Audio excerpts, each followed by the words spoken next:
Rated M for mature. Don't let your kids watch it! Hey there, Artie! No chapter break yet. If you were to call Hinamizawa a rather lonely village, then Takatsudo was outright desolate. For your everyday city boy like me, I just couldn't understand why anybody would force themselves to live here. There were signs that people had, but they were all covered in dust or enveloped in ivy, indicating that it was all abandoned. こんなところにも人は住んでいたんですね。まあ、昔の話でしょうな。こんな偏僻なとこじゃ年寄りには辛いですし、若者だってもう少しまともな土地に住みたいでしょうしね。Yep. 後を継ぐ者がいなきゃ最後にはこうなるってことでしょうな。Even if I had no personal attachment to the village, seeing the disused buildings made me feel a little sentimental.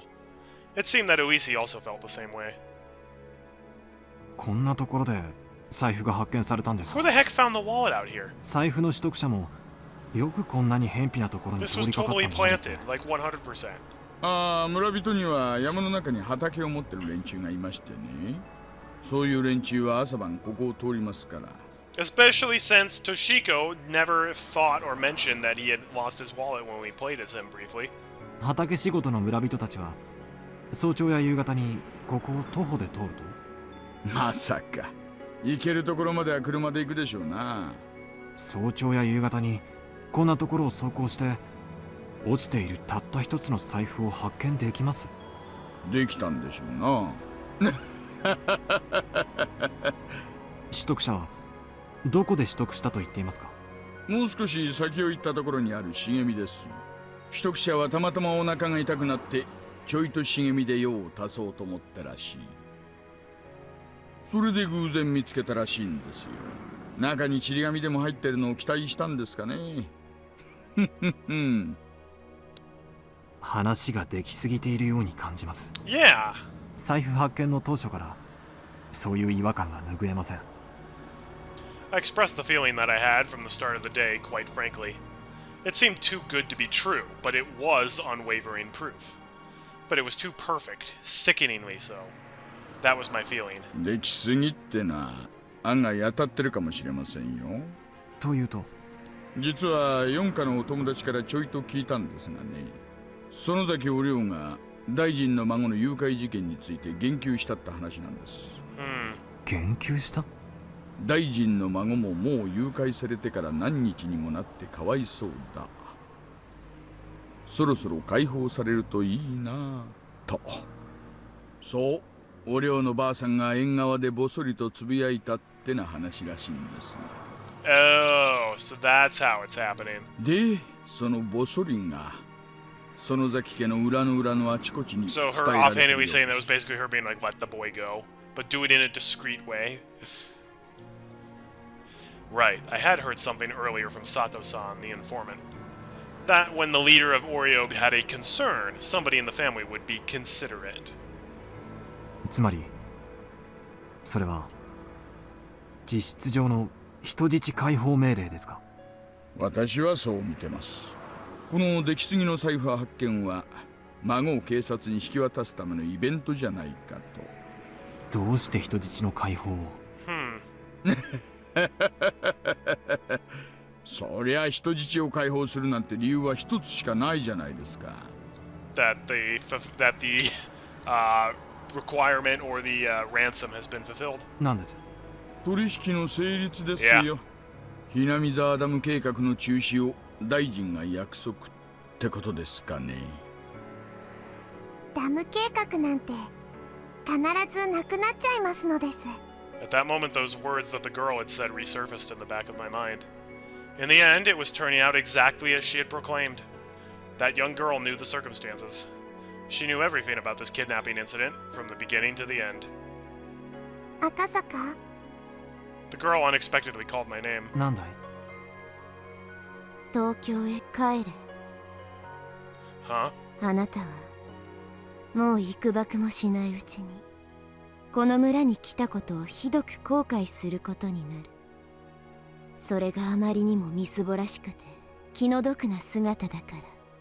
It's her deep voice that is throwing me. 今のうちから警告してあげているのです。どうして？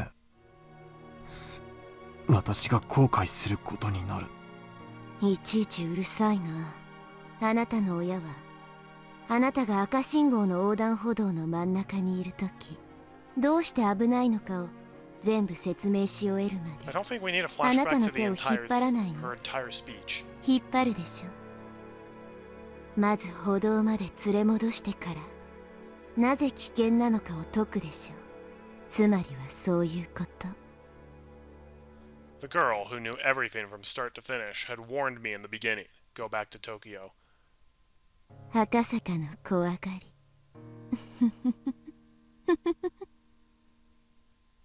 孫は無事見つかるでしょうが、その後はいろいろと厄介な問題になるでしょうな。どう厄介になるかは一警察官の私には想像もつきませんがね。フルでリカって少女、ご存知ですか？ Yeah, good question. One I had said was such a non sequitur that Uisi sat in stunned silence for a while. もちろん知ってますよ。御三家の一つ、フルデ家の一人娘ですね。どういう少女なんです？おやおや、これは意外な人物名にちょっと驚きです。公安ではフルデ家が臭いと睨んでおられるわけで、私にも情報を分けてくださいよ。He's like, this is juicy, let's go. あ、いや、そういうのじゃないんです。ちょっと気になったもので。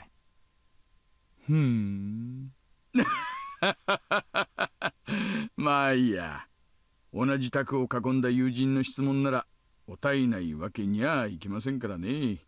友人と呼んでいただけて光栄です。で、あのお嬢ちゃんはね、まあ村 That, の that マスコ tracks. ットみたい She's the なもんです。 mascot on the cover of chapter 4. I literally see it in the background right now. 村中の誰からも愛されてます。中でも年寄り連中には特に Yeah, 崇めら that's れ a て little まして weird. ね。崇められる？よくは知らないんですがね、フルデ家に生まれた女の子ってのには多少神聖な意味合いがあるらしいんですよ。ひなみ沢の土着信仰ですがね、お社様の生まれ変わりだとかなんとか、 Oh, そんな話 yeah. があるらしいですよ。 Didn't Takano say something like that in one of her long-winded speeches? お社様。そういえば、同盟の登り旗の中に、お社様と書かれたものがあったような気がします。何ですか？お社様って。ああ、ひなみ沢の守り神様の名前です。村にあだなす者に罰を当てるって信じられてましてね。まあ、そんな便利な神様がいたら、ダムの連中はとっくに神罰にやられているんでしょうが、幸い今日までその罰ってやつは一つも起こってませんがね。 That's what we call irony. 村にあだなす大臣の孫が、お社様の怒りに触れ、なんて言いましたっけ？そう、鬼隠し。大臣の孫を鬼隠しにしたと。Hmm? そういう筋書きになるわけでしょうか？なるほどな。そういうことになるんでしょうな。 They already know about that concept? I thought the demon away thing didn't start until after the foreman died. お社様が下した神罰なら、犯人はお社様の生まれ変わりであるあの少女。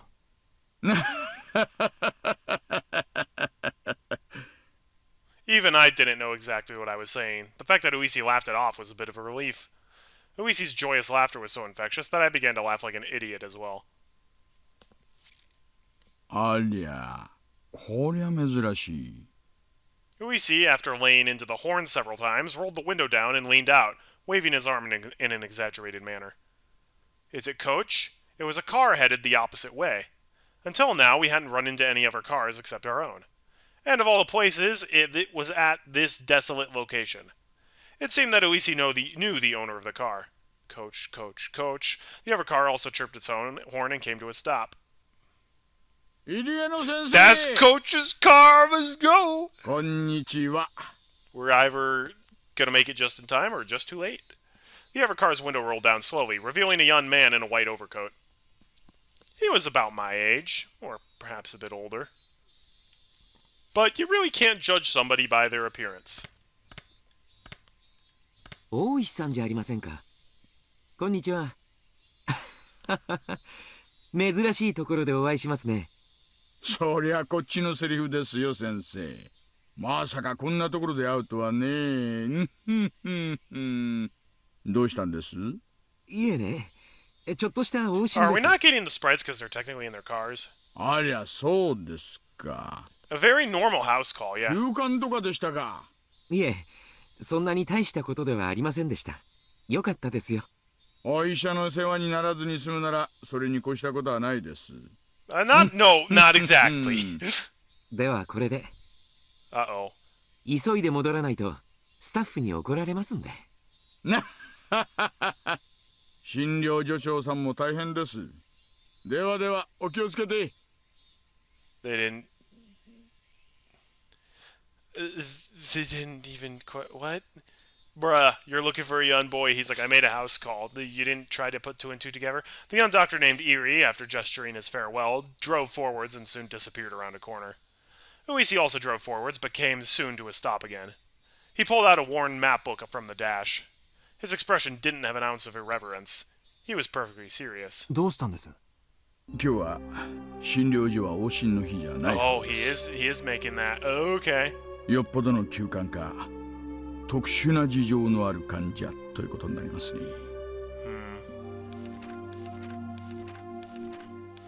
Uisi flipped through the pages, opening up the map to Takatsudo. After that, he took a look around and started to figure out what our current location was.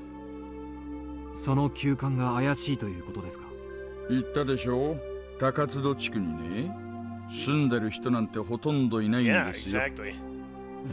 今私たちがいる道はここ。入江先生はこの道に対して We're gonna be just too late, aren't こっ we? ちの Having no sense of our surroundings, I couldn't digest anything about the place he was indicating on the map. 私たちは財布の取得場所を目指しています。ちなみに取得場所はここ。でもね、高津戸地区にわずかにある民家に向かうにはそもそも道が違うんです。つまり入江医師は民家のない方角から来たと。山間の段々畑で農作業中に誰かが倒れたってのでない限りね、人が倒れて医者が呼ばれたら普通は連れ帰って詳しく調べるもんです。でもさっき理恵医師は大したことはなかったと言いましたね。車には他には誰も乗っていなかったようですし。Uisi didn't say anything more than that. I also said nothing more. That doctor just now examined a patient. Close by. Only that. The noisy radio had suddenly gone quiet. The sky had just as suddenly turned an impressive color. As Uisi mused that it might start to rain, a torrential downpour started, as though trying not to disappoint him. Eventually, Uisi stopped the car. The only sounds to break the silence were the percussion of the rain on the roof and the soft squeak of the windshield wipers. That's a nice rainstorm, though. ちょいと静かで行きましょうかね。 Saying that in a quiet voice, he exited the car without an umbrella, careful not to make any noise. Uisi leaned over, indicating the other side of the thicket. He was pointing to a prefabricated shed and a car that was parked beside it. The car looked obviously well cared for. It wasn't a vehicle that had been left there for several years. あの小屋は？営林署の機材小屋です。夏場以外は利用されてないと聞きました。あの車は営林署の職員の？ Dang, Uisi is competent. Let's さあ go. ね、公用車には見えないですね。Uisi was playing it cool, but my nervousness was gradually increasing. 一応は念のため。 Saying that, Uisi returned to the car. I thought he was going to get an umbrella, but he had grabbed the onboard radio instead. もしもし、大石です。聞こえてるかな？ Yes, I'm so glad to work for Uisi. He's actually competent. I know he also goes to Hooters and stuff, but you know what? He actually seems to be a very good police officer. こんにちは、こんにちは。はい、沖宮 PS。大石さん、感度良好です。どうぞ。今、高津戸地区の営林署機材小屋前です。矢後地に向かう方じゃないよ。南沢から高津戸に入る方の。はい、確認しました。小屋に不審者。これより職質します。5分で連絡なかったら駐在所に連絡と大至急応援パトを送ってください。 Maybe give him the license plate of the car, too. よろしくお願いします。了解しました。じゃあ行ってみましょうかね。 Dude, Uisi's so good! Let's go! Yep, there it is. Since he was first confined here, he had heard the sound of a car multiple times. So he just thought the far-off sound was more of the same. However, the reaction from his captors was, until now, something he hadn't seen before.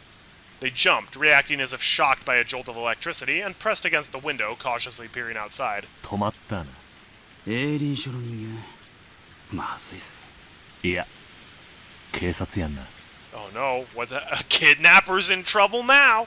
One of the captors lifted the boy by his collar and pressed a blade against his cheek. お兄ちゃんちょい静かにしててな。分かってると思うけど大声出したりすると大変なことになるからな。 Toshiki Inukai was sure that the doctor had reported things to the police. He had felt relief when he thought that he was saved, but not imagining that his captors would resort to violence when they were cornered, his anxiety remained unabated. どうする？時間稼いでる。小僧連れてちょい裏から抜けな。ほとぼり冷めたら落ち合おう。 One of the perpetrators grabbed the boy by the collar and forced him to stand. Of course, Toshiki Inukai tried to resist by feigning that his illness had been aggravated by this rough treatment, but his captors paid no heed. Bang, bang, bang! The door was violently banged upon. ごめんください。こんにちは。 The door was banged on again. Toshiki Inukai hesitated for a moment to respond to that voice by yelling. However, while he was being indecisive, his mouth was covered, taking that option away from him. The leader of the captors waved at the other to go. The younger perpetrator nodded in response, and, while keeping the boy's mouth covered, started heading down towards the back door. はいはい。何かご用かいね。 Hey, I'm Kidnapper. Nice to meet you. Welcome to my house. どうも。警察ですがね。ここちょっと開けてもらっていいですか。 Do you have a warrant? No! 急な雨で困っちゃいましてね。 Oh, dude, he's playing this so cool. ええ、今開けますん。 The moment the lock was undone, Uisi forced the door open. And with a gleam of menace in his eyes, he pushed the man aside as he stepped into the room. Never mind, he's going out to the bad cop. Then in the small and empty room, he was able to quickly discern that the boy he was looking for was nowhere to be seen. あれ？私はここは営林署の機材倉庫だって聞いてたんですけどね。何にもありませんね。 There was nothing inside that room that would indicate that this was an equipment shed. There was only a mountain of blankets, indicating that someone was sleeping here, alongside empty food packets strewn around. ああ、ここはずいぶん前から空っぽさね。機材がしまってあるところなんて。でも営林署の建物でしょ。あんた営林署の人。あんたこそ誰よ。警察？ The two of them glared at each other suspiciously. Both Uisi and the man steadfastly refused to reveal their identity before the other did. The man, judging from the sharp look in Uisi's eyes, realized that it would be hard to talk his way out of this one. No matter what he said, the most time he could buy was probably only be a few dozen seconds. Only the sound of the rain filled this tense moment. Just then, they heard the sound of a struggle from far off. Just then, Uisi started punching everybody, like it's Super Smash Bros. Uisi had a hunch. There was no doubt that Akasaka, who was circling around back, had run into the perpetrators who were trying to slip away. Let's go! They played this so well! As Uisi thought that, the man in front of him reacted a moment faster. The man swung an attack that was more intended to obscure Uisi's vision rather than actually hit him in the face. Seizing his opportunity, the man aimed a kick at Uisi's groin without any hesitation. Ooh, that's not good. But he missed his mark and was unable to land that critical blow. The man, trying to pin Uisi, grabbed him by the base of the neck with both hands and fiercely tried to push him down. But as Uisi fell backwards, as if kicking the man upward, he dug his foot into the man's midsection. With that leg acting as a fulcrum, the man was flung by the falling Uisi as if by a circle throw. The two of them squared off in the pouring rain. 面白いじゃないの。俺とやろうってか。 Let's go! Beat them up, Uisi! Kick his butt! Suplex him, throw him headfirst into the sycamore tree. Uisi, as if trying to cheer himself on, grinned smugly. He then stood up while brushing the mud off himself. Even though he countered the assault, Uisi was getting up rather awkwardly compared to the man who he threw, who swiftly sprang to his feet. Oi-san! Hayaku! Akasaga's voice ran out from the distance. Judging from the distress in his voice, he was already engaged in a fight and wanted Uisi to reconvene with him. But Uisi's hands were full as well. Akasaka-san! 申し訳ない! ちょっと待っててくださいよ! The man raised both fists into a stance that hinted at him being acquainted with karate or some other form of martial art. Of course, Uisi, as an officer of the law, was decently versed in judo. He also had the moxie to have been through his fair share of fights before. Because of that, he could tell that the man in front of him was quite a bit better at fighting than he was. Damn it! Thinking that this was going to be easy just because the order came from the Sonozaki family to release the hostage had been a big mistake. なかなか上等じゃないのよ。久々に胃液が込み上げてくる感じがしますよ。Uisi played off the situation like it was no sweat. His opponent, seeing his attitude, took that to mean that Uisi wasn't going to go down easily. The man wildly charged forward, attempting to grab Uisi. If this man managed a successful clinch from his low stance, Uisi would be tackled to the ground and end up being mounted. It was something you saw often when children fought, but it was really just a bad position since you couldn't do much once you were in it. Uisi, responding to that move, also lowered his stance to collide with the man head-on. The moment they clashed, Uisi grabbed the man's lapel. And as he yanked the lapel upwards, he smashed the man's solar plexus with the elbow of the same arm. Let's go! Yes! It was a move from Uisi's own personal brand of brawling judo. He then grabbed on with his free hand and attempted to throw his opponent with both hands. Man, they're doing great at writing the fighting dialogue. But the man lowered his center of gravity and swung his arms in a large arc, entwining them with Uisi's. Not only that, but he had forced both of Uisi's elbows to the outside, and Uisi, now in an awkward position, was in danger of exposing his back with his hands still clutching the man's chest. This guy practiced Aikido or grappling, didn't he? Uisi, cursing the fact that his fingers were twisted into the man's shirt and couldn't get away, released his grip. But he was still in the awkward position of being bent over. And, to top it all off, at zero range. The man was able to read Uisi's movements completely as he tried to squirm his way into a better position. And then took the palms of his hands and swiftly clapped them over both of Uisi's ears. That's... Ouch! Clapping the ears in any other martial art, except for self-defense, was basically forbidden. Karate and Judo didn't recognize it as a legal technique. It was that much of a simple and dangerous attack. Uisi raised both his hands as he tried to reflexively clutch at his own ears. But before that could happen, the man wrapped his arms around Uisi's neck. The thick biceps clenched firmly around the base of Uisi's neck like a vice. Oh no, now it's sunset. Perfect timing. Uisi instinctively thought he was going to be killed. After all, it wasn't hard to believe that a man like this, who was accustomed to fighting, could crush his opponent's neck from this position. But his opponent didn't do that. He had chosen to keep his hold and force Uisi to lose consciousness. That's why Uisi, at the moment, even though his face was twitching, was grinning widely. Even though his opponent had a chance to kill him, he didn't choose to. He was thinking, this guy has no intention of killing me. However, even though that might be the case, the man's hold on his neck was by no means gentle. In no time at all, Uisi's consciousness began to fade. Having the experience of being taken down countless times in judo during his student days, Uisi was utterly resigned to the fact that it was over. Unless Akasaka can pull out some amazing moves.